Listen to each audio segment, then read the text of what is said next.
Namaskar, my dear friends. Welcome to the lecture series of machine design. In our previous video, you will learn about the design procedure of sliding contact or the journal bearing. Okay. Now, in this lecture, let us understand the design of journal bearing with examples. Okay, let us solve the example. So, data design a journal bearing for a centrifugal pump from the following data. Load on the journal is equal to 20,000 Newton.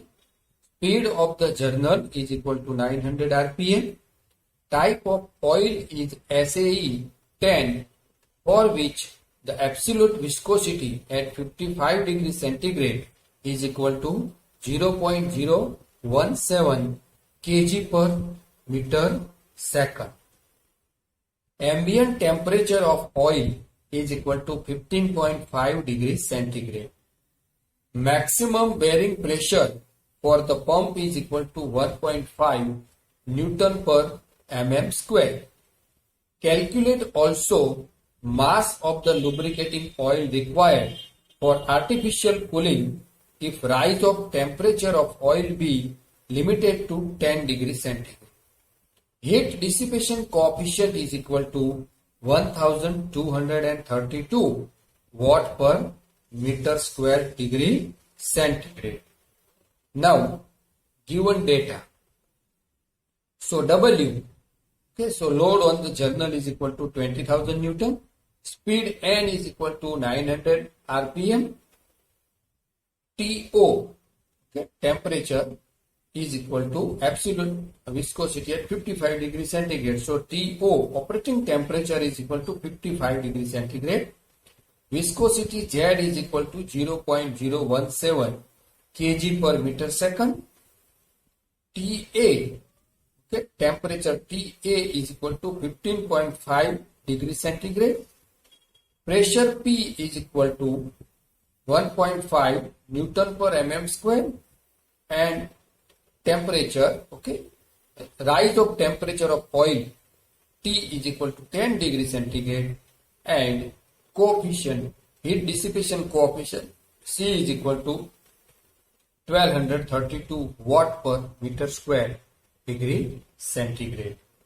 Okay, now first of all we have to find the length of the journal. Okay, so for that let us assume diameter of journal is equal to 100 mm. Okay, so from the design data book we can say the L by D ratio, length to diameter ratio, varies between 1 to 2. So now let us take L by D is equal to 1.6. So therefore we can say L is equal to 1.6 into D from this equation. So 1.6 into 100 is equal to 160 millimeter. Now, bearing pressure P. P is equal to load into area. Area is equal to L into D. So, P is equal to W by LT. So, W is equal to 20,000. L is equal to 160. And diameter D is equal to 100. So, therefore, bearing pressure P is equal to 1.25. Okay. Now, since this bearing pressure here is 1.5 Newton per mm square. Okay. So, this value 1.25. Okay. 1.25 Newton per mm square. So, this value is less than this given value 1.5. Okay. So, therefore, our dimensions of L and D are same. Okay. Now, let us find the value of Zn by P. Okay, bearing characteristics number. So, let us find value of Zn by P. Okay, so value of Z viscosity is 0.017. N is equal to 900 RPM divided by 1.25. Okay, so therefore the value of bearing characteristics number 12.24.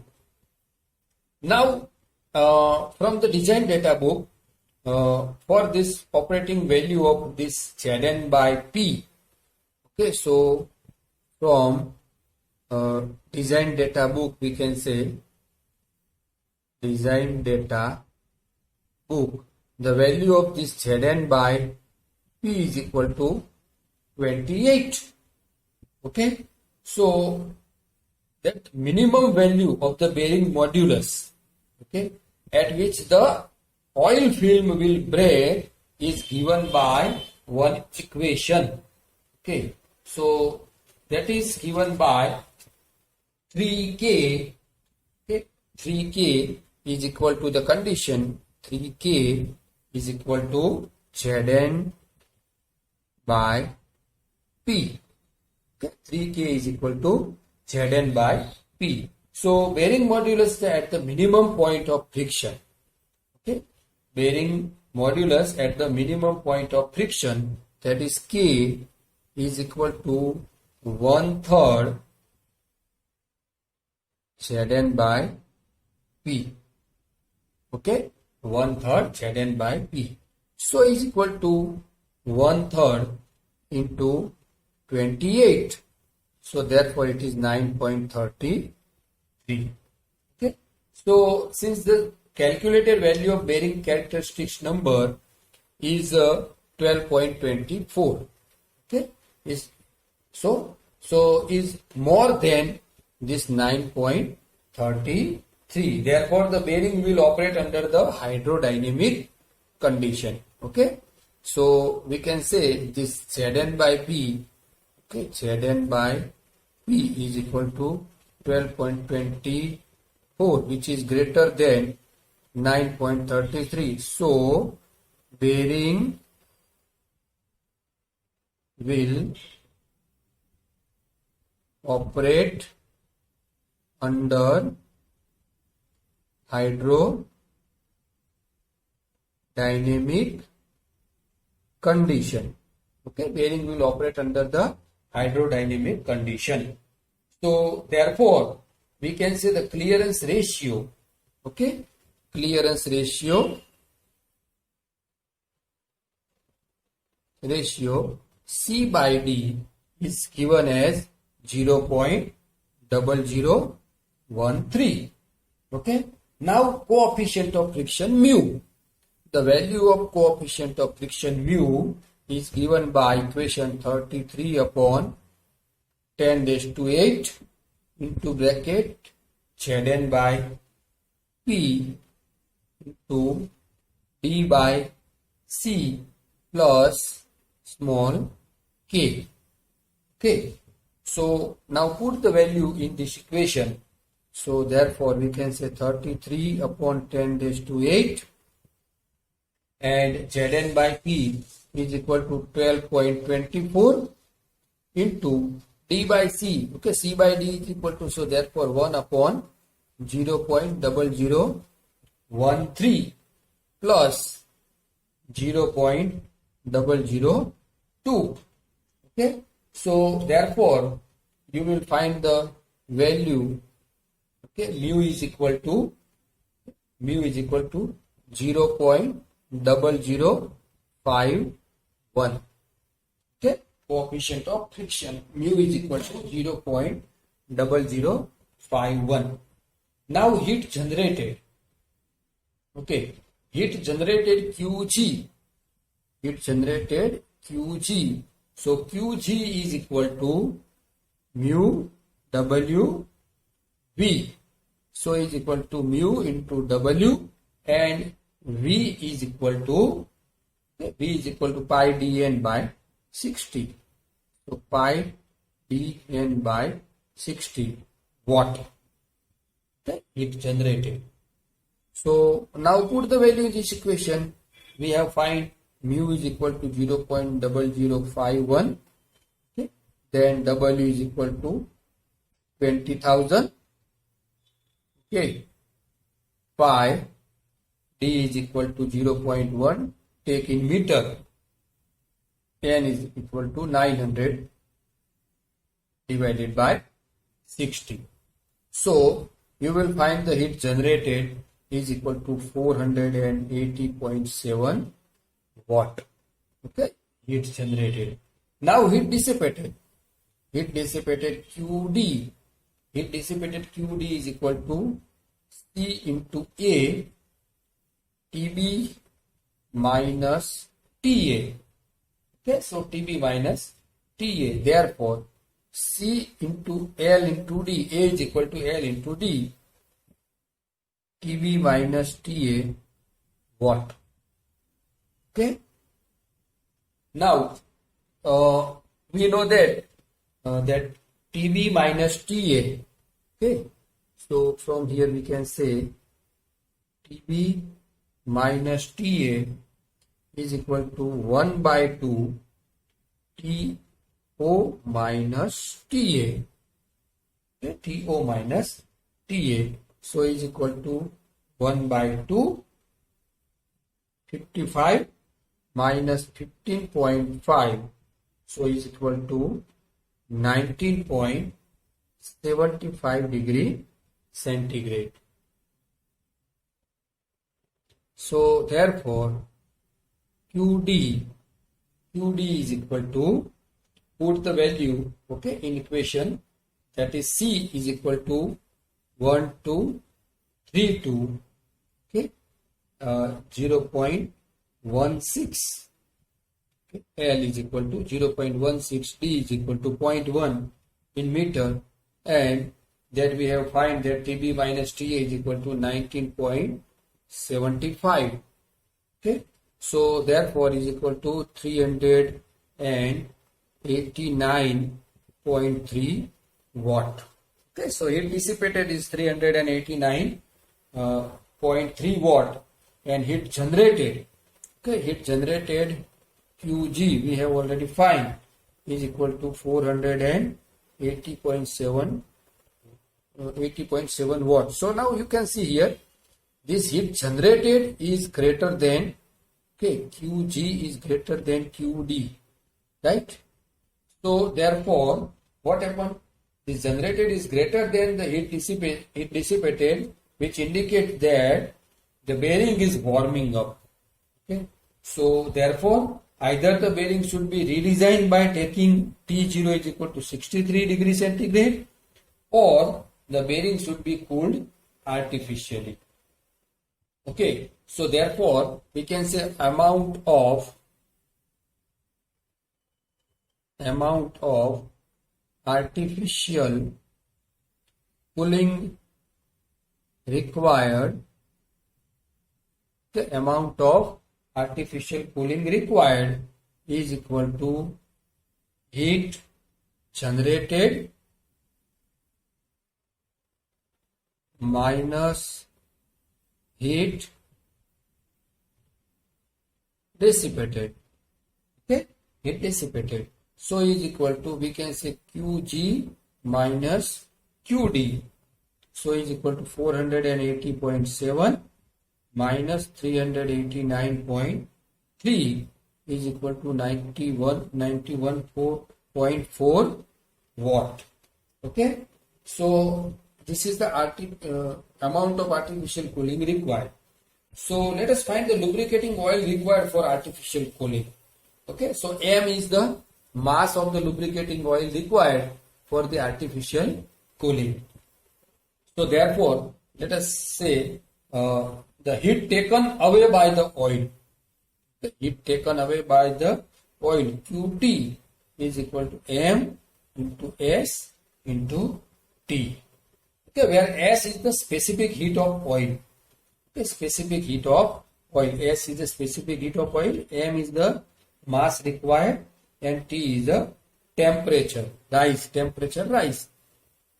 So therefore here we can say M, and a value of the S is equal to 1900. Generally the specific heat of oil is equal to in between 1840 to 2100 joule per kg per degree centigrade. So here we take S is equal to 1900 into 10.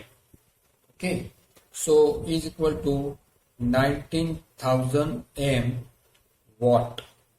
Okay, so by equating this to the amount of artificial cooling required, so therefore we can say 19,000 M is equal to 91.4.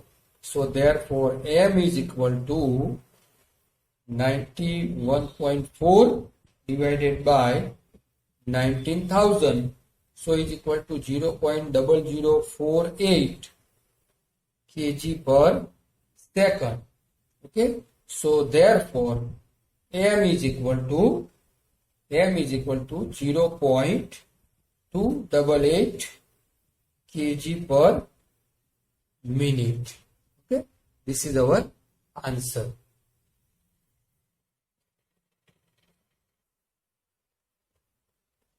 Example number 2. The load on the journal bearing is 150 kilonewton.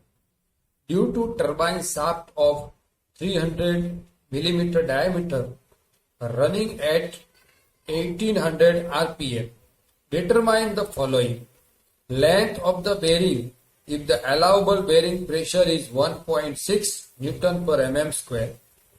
Amount of heat to be removed by the lubricant per minute if the bearing temperature is 60 degrees centigrade and viscosity of the oil at the 60 degree is 0.02 kg per meter second and the bearing clearance is 0.25 mm.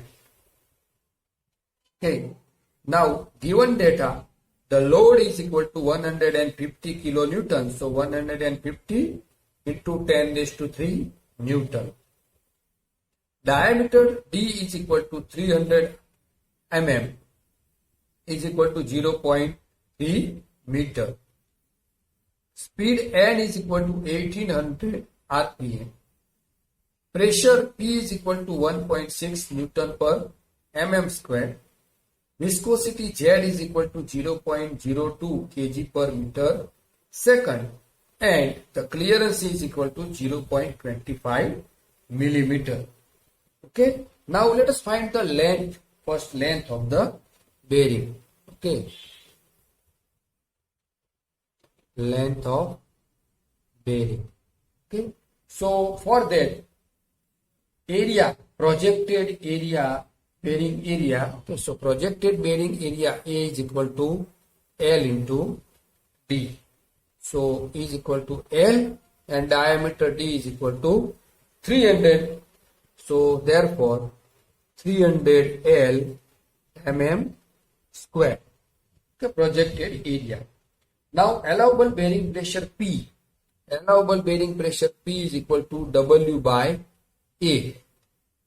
So therefore we know that E is equal to P is equal to 1.6 is given and W is equal to 150 into 10 raised to 3 and A is equal to 300 into L.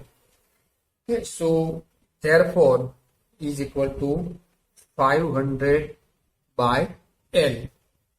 Okay, 500 by L. So therefore from that we can say L is equal to 500 divided by 1.6. So therefore L is equal to 312.5 millimeter. Okay. Now amount of heat to be removed by the lubricant. So for that let us find the coefficient of friction mu. So coefficient of friction mu is equal to 33 upon 10 raised to 8 Zn by P D by C plus K. Okay. So now here in this equation let us put the value.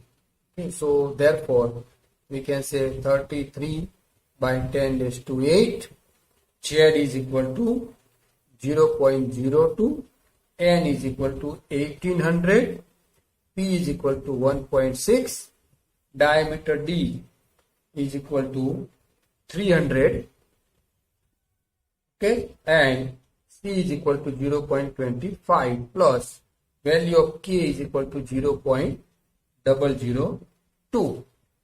So therefore value of mu is equal to 0.009 plus 0.002 is equal to 0.011. value of mu. Now rubbing velocity V.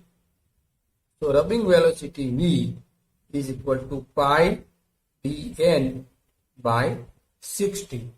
Okay, pi dn by 60. So is equal to pi into 0.3 into 1800 divided by 60. Okay. So therefore we can say the rubbing velocity is equal to 28.3 meter per second. Okay.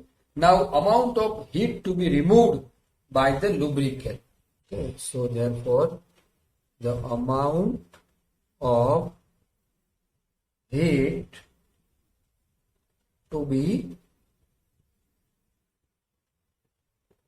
removed by the lubricant. Okay, so is equal to Qg. Qg is equal to, we know that the mu W into V. Okay, now put the value of mu is equal to 0.011. W is equal to 150 into 10 raised to 3. 28.3 rubbing velocity. So therefore value of heat, that is the Qg, is equal to 46695 okay, joule per second, or we can say watt. So therefore is equal to 46.695 kilowatt. This is our answer. Okay, so amount of heat to be removed by the lubricant is given by 46.695. Okay, so I hope now you can understand. Thank you very much.